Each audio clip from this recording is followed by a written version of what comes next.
B is post GST position. We will see what is the long form of GST. GST means what?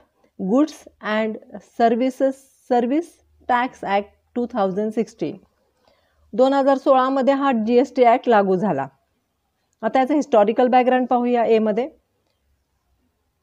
France is the first country in the world which has implemented GST in 1954. France हा पहिला देश आहे की ज्याने 1954 मध्ये GST impose केला. In India, Finance Minister has placed 122 constitutional amendment bill in Lok Sabha on 19th December 2014. आपल्याकडे भारतामध्ये 122वी जी घटना दुरुस्ती झाली त्याच्यामध्ये 19 डिसेंबर 2014ला हे बिल लोकसभेमध्ये ठेवण्यात आलं. The government of India has appointed various committees. Government of इंडियाने काय केलं? खूप साऱ्या कमिटीज याच्यासाठी निर्माण केल्या किंवा अपॉइंट केल्या. Task force to give their views to introduce a vibrant and modern indirect tax structure in India. आणि गव्हर्नमेंट ऑफ इंडियाने काय केलं? खूप साऱ्या कमिटीज अपॉइंट केल्या. बरं, टास्क फोर्स देण्यात आले आणि याच्यावर जे मॉडर्न इनडायरेक्ट टॅक्स स्ट्रक्चर जे आहे त्याच्यावर लोकांचे व्ह्यूज काय याच्यावर बराचसा अभ्यास केला गेला आणि त्याच्यानंतर आपल्याकडे GST ॲप्लिकेबल झाला. त्याच्यानंतर पहा, आता त्याच्यामध्ये वेगवेगळे रिपोर्ट्स आलेले आहेत. त्याच्यामधला पहिला रिपोर्ट आहे अमरेश बागची रिपोर्ट, 1994 मध्ये आलेला आहे. Suggest that the introduction of values added tax that is VAT will act as root for implementation of goods and services tax in India. जो वॅट लागू केला होता हा काय आहे? बेस आहे याचा GSTचा. त्याच्यानंतर असीम दासगुप्ता 2000 मध्ये यांचा रिपोर्ट आलेला आहे. Empowered committee which introduce VAT system in 2005. त्यांनी काय केलं? Empowered committee which introduce VAT system, त्यांनी वॅट सिस्टीम इंट्रोड्यूस केली 2005 मध्ये. Which has replaced old age taxation system in India. आधीची जी टॅक्स सिस्टीम होती, आधी आपण आता पाहिलेलं टॅक्स सिस्टीम, तर ती जी टॅक्स सिस्टीम होती ती काय केली? काढून टाकण्यात आली आणि वॅट कर लागू करण्यात आला. त्याच्यानंतरची कमिटी आहे तिसरी Vijay Kelkar task force 2004. It strongly recommended that the integration of indirect tax into the form of GST in India. ते म्हणाले आपल्या भारतामध्ये GST लागू केलाच पाहिजे. त्याच्यानंतर announcement of GST to be implemented by 1 April 2010. आपल्याकडे 1 एप्रिल 2010ला GST लागू करण्यात आला. The government has formed various joint working groups and state finance ministers to study the impact of GST on the revenue of various states. त्यासाठी government अभ्यास करत राहतं. जे काही लागू करतं त्याच्यावर वेगवेगळे अभ्यास केले जातात, सर्वेक्षण केलं जातं. Whether it is good for public हे पण चेक केलं जातं. तर गव्हर्नमेंटनी बरेचसे फायनान्स मिनिस्टर्स हे केलं होतं आणि कमिशन्स अपॉइंट केले होते आणि ज्याच्यामधून GST योग्य आहे की अयोग्य याचा अभ्यास केला जात होता. The empowered committee of state finance minister after various meetings reached an amicable formula for implementation in GST. आणि सगळ्या स्टेटचे जेव्हा फायनान्स मिनिस्टरने वेगवेगळ्या पद्धतीने अभ्यास केला, त्याचा रिपोर्ट पाठवला, तेव्हा याच्यावर आलो की GST भारतामध्ये इम्पोज केली जावी किंवा त्याला अलाउ केलं जावं. Task force of finance minister has submitted their report in December 2009. Task force जे अप्लाय केलं होतं, लागू केलं होतं किंवा टास्क फोर्स जे होतं त्यांनी डिसेंबर 2009ला आपला रिपोर्ट सबमिट केला on structure of GST in India. त्याच्यानंतर government of India has issued first discussion paper in November 2009 मध्ये. पहिला डिस्कशन पेपर हे केला गव्हर्नमेंटनी इश्यू केला. Constitution, that is 150th Amendment Bill is introduced on 22nd March 2011 and same was referred to Parliamentary Standing Committee on Finance for discussion. पहा वेगवेगळ्या पद्धतीने discussion केलं गेलं याच्यावर. Finance Minister in his speech announced that the GST will be rolled out by the April 2011 मध्ये roll out म्हणजे GST लागू करण्यात येईल. Constitution 122nd Amendment Bill introduced in the Parliament in December 2014 मध्ये 122वी अमेंडमेंट झाली. फेब्रुवारी 2015 Jaitley in his budget speech indicated that the गव्हर्नमेंटला इंडिकेशन दिलं त्यांनी की GST लागू केली जावी. The Constitution Amendment Bill was passed by the Lok Sabha in May 2015. GST कसा आलाय त्याचा स्टेप बाय स्टेप अभ्यास आहे हा. The bill with certain amendments was finally passed in the Rajya Sabha and thereafter by the Lok Sabha in August 2016. Further, the bill has been ratified म्हणजे मंजुरी दिली by the required member of the state and has since received the assent of the President on 8 September 2016. हे जे bill आहे ते प्रेसिडेंटच्या सहीसाठी गेलं आणि प्रेसिडेंटने ascent म्हणजे परवानगी दिली. And has been enacted on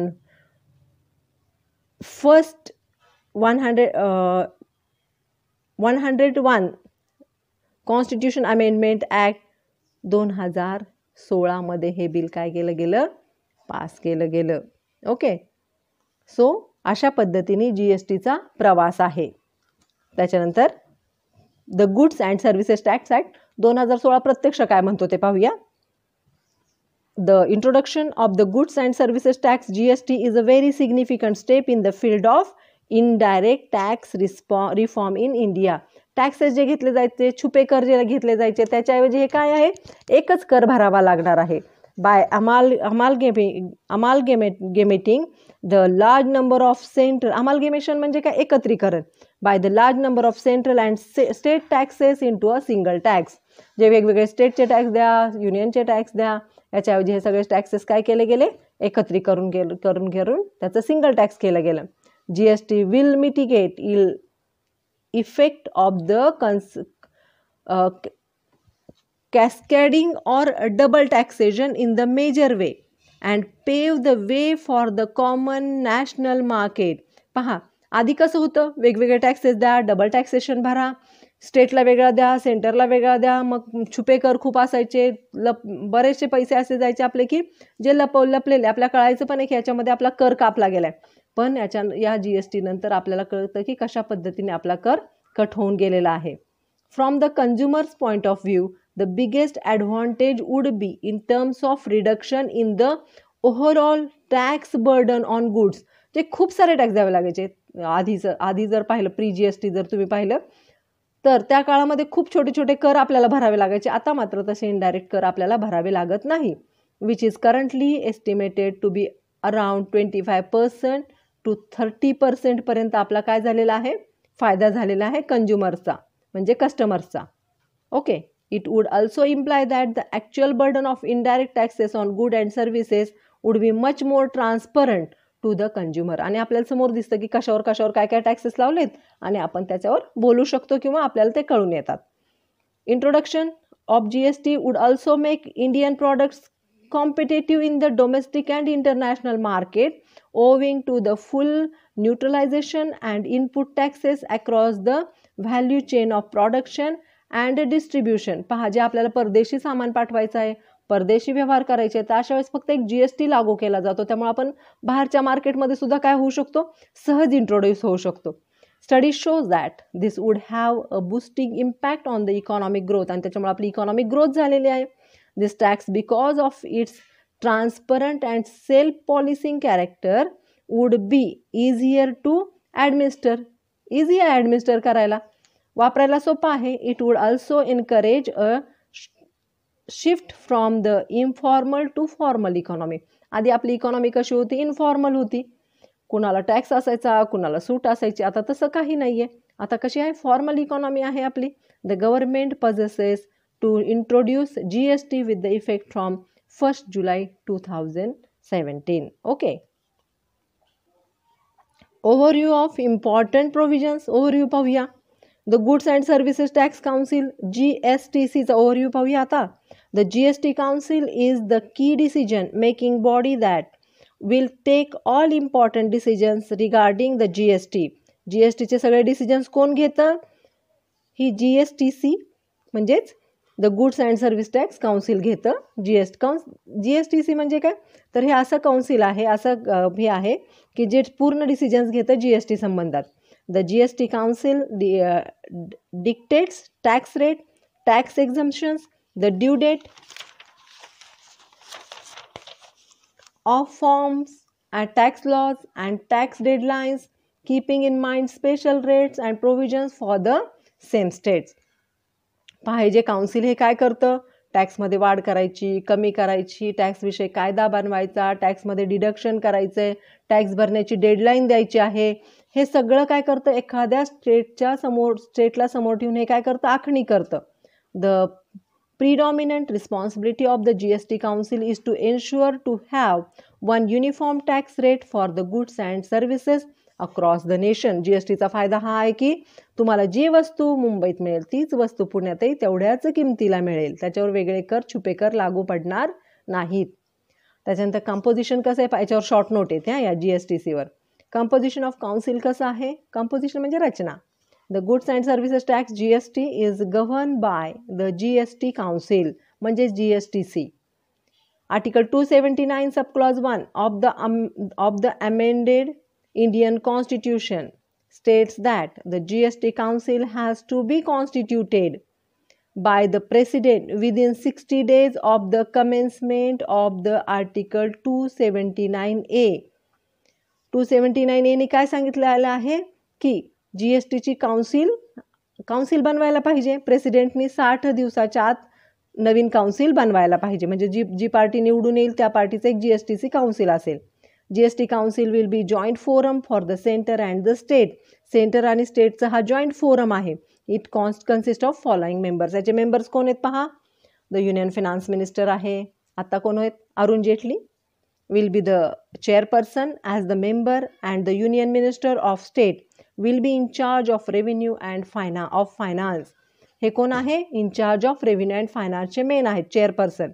The minister in charge of finance or taxation or any other minister nominated by each state government as member of GST council recommendations. पहा, एक चेअरपर्सन आहे, त्याच्याबरोबरच बाकीचे पण मिनिस्टर्स, त्यांना सहकारी सुद्धा आहे त्याच्यामध्ये.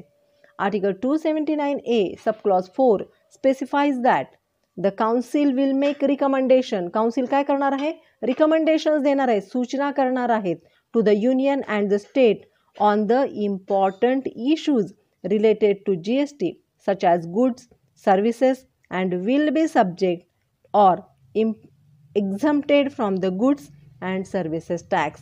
अशा काही गोष्टी आहेत की ज्यांना एक्झम्प्ट करायचं आहे, अशा काही गोष्टी आहेत की ज्यांच्यावर टॅक्स लावायचा आहे. हे सगळे डिसिजन्स कोण घेतं, आपलं GST council. Power and functions of the council पाहूया. GST council can be recommendations only. कधी, functions of GST council as per article 279A. Articles लक्षात राहिले तर लिहा, नाही राहिले तर आर्टिकल लिहिण्याचे भानगडीत पडू नका. चुकीचे आर्टिकल्स लिहू नका, ते तुमचं बॅड इम्प्रेशन पण ठरतं आणि मार्क पण जातात. सो पण लक्षात ठेवायला सोपं आहे. जर तुम्ही एखादा चार्ट बनवला तर you can write it easily, कारण तुम्हाला कॉन्स्टिट्यूशन, आता संपूर्ण कॉन्स्टिट्यूशन नाही आमच्यासारखं. You have half part you have already learn and half part you have now learn. Okay, now you are learning about the half part only. याच्यामध्ये तुम्ही काय करायचं, तर एक लिस्ट बनवायची ज्याच्यामध्ये आर्टिकल्स आणि त्याचे कामं. Okay, so as per article 279A subclause 4, the council will make recommendations to the union and state on important issues related to GST like taxes, cesses or surcharges to be subsumed under the GST खाली जे ceases आहेत, कर आहे, ceases म्हणजे काय, कर, taxes आहेत किंवा सब चार्जेस आहेत, सरचार्जेस म्हणजे सरप्लस चार्जेस आहेत, याचं काय केलं जातं, एकत्रीकरण केलं जातं. Goods and services which may be subject to or exempt from GST. कशाला सूट द्यायची GST पासून ते सुद्धा याच्यामध्ये ठरवलं जातं. फंक्शन आहे GST काउन्सिलचं, हे ठरवतात. त्याच्यानंतर the threshold limit of turnover for application of GST. किती टर्न ओव्हरपर्यंत तुम्ही GST लागू करू शकता हे सुद्धा काउन्सिल ठरवतं. रेट्स ऑफ GSTचे रेट्स कसे असावेत तेही ठरवतं. मॉडेल GST लॉज, GSTचे लॉज बनवतं, कायदे बनवतं. प्रिन्सिपल ऑफ लेवीचे प्रिन्सिपल्स बनवतं. Appointment of IGST and principles related to place of supply. त्याच्यानंतर special provisions with respect to the 8 north eastern states, Himachal Pradesh, Jammu and Kashmir, Uttarakhand यांच्यासाठी काय केलं जातं, एक स्पेशल प्रोव्हिजन आहे GST मध्ये सुद्धा यांच्यासाठी. ते पण कोण ठरवतं, GSTC. Other related matters, GST relates. GST rates will include the floor rates.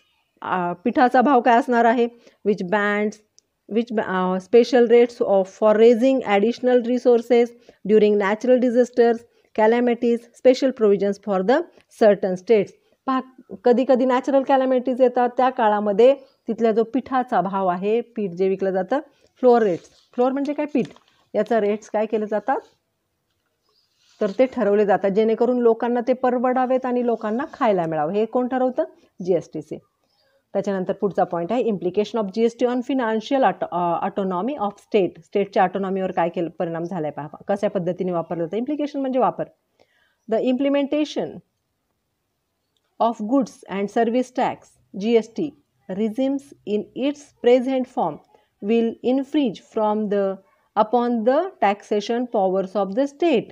Infringe म्हणजे काय, तर आधीचे जे टॅक्सेशन पॉवर्स होते ते गोठवले गेले, इन्फ्रीज झालेत आणि आत्ताचे नवीन लॉज त्याला लागू करण्यात आलेत.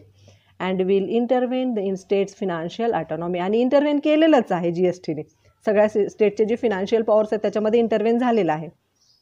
GST is proposed to implement a single tax structure all through the country. Its implementations need amendment of constitution along with the ratification of the state government. असं काहींचं मत आहे की अजूनही याच्यामध्ये काही काही सुधारणा होत जाव्यात स्टेटच्या हिशोबामध्ये. ओके, त्याच्या पद्धतीने खरं तर GSTने काय केलं, अतिक्रमण केलेलंच आहे आधीच्या फिनान्शियल याच्यावर, स्टेटवर, आपल्या स्टेटच्या, पण त्याच्यामध्ये अजून जास्तपणे सुधारणा होत जावी.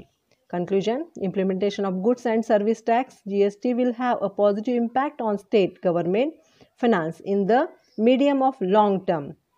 GST, a process towards standardization of taxes across the country, and 9 state level tax including GST are state values added tax. 9 taxes जे आहेत GST मध्ये इन्क्लूड केलेले ते कोणकोणते पहा, state value added tax, central sales tax, purchase tax, luxury tax, entry tax, entertainment tax, tax on advertisement, tax on lotteries betting and gambling, etc. Okay. However, taxes on income, property and capital transaction, petroleum products, state excise and electricity duty are not part of GST. याला star करून ठेवा, however पासून.